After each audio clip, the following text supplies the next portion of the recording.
Hi, everyone. Have you ever found that sometimes you just can't focus, and the more you push, the harder it gets?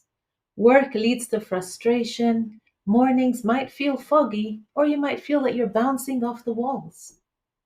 What if this is not about motivation or discipline? What if this is about your brain's readiness and the need to turn it on?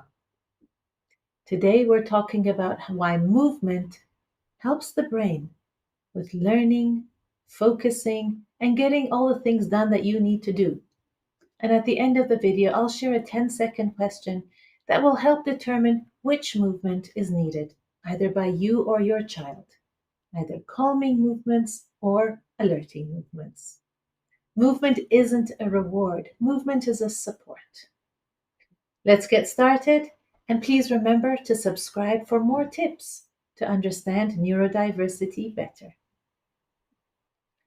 I'm a special education teacher, and today we're talking about the missing link between behavior and learning, which is movement.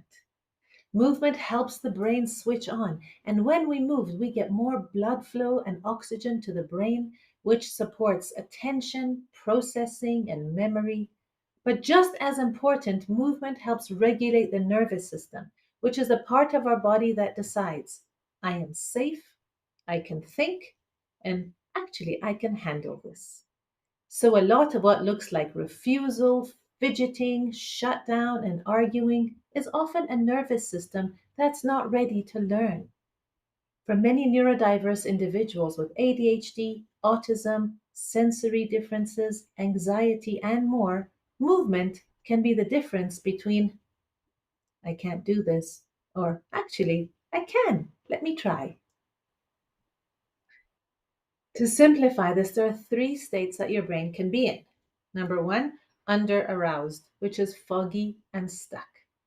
This is when you have a slow start to the day, you zone out, you procrastinate. Children typically answer questions with, I don't know, and sometimes they just lie on the floor. This is frequently labeled as being lazy, but it's actually a brain that needs waking up. Number two, over aroused. Or this is when too much is going on. These people have big reactions, arguing, behaving impulsively, tears, shouting, and constant movement that just doesn't stop.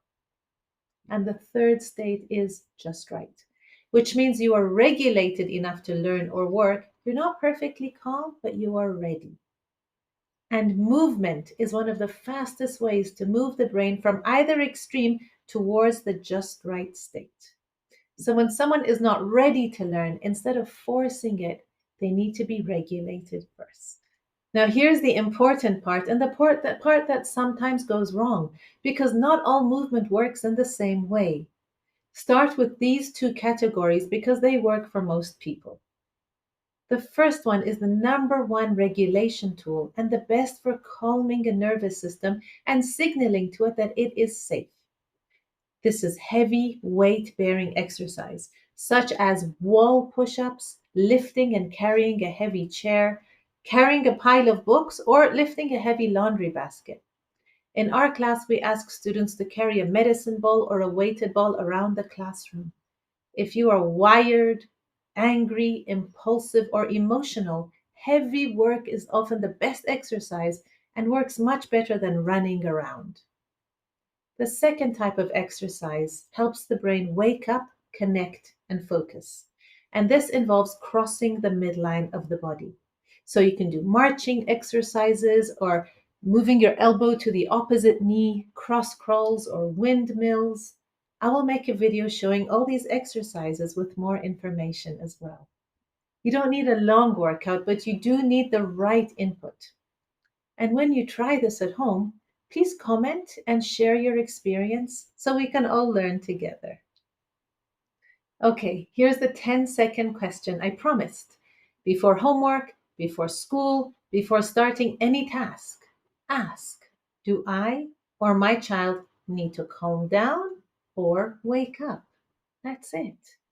Because if you're wired, you don't need to add to the hype. You need heavy work. And if you're foggy, you don't need punishment. You need activation. When you match the movement to the need, you stop fighting yourself or your child and you start supporting the brain. In the next episode, I'll show you three best times to use the movement and create a simple routine that you can use at home. See you next time from the Teacher's Desk.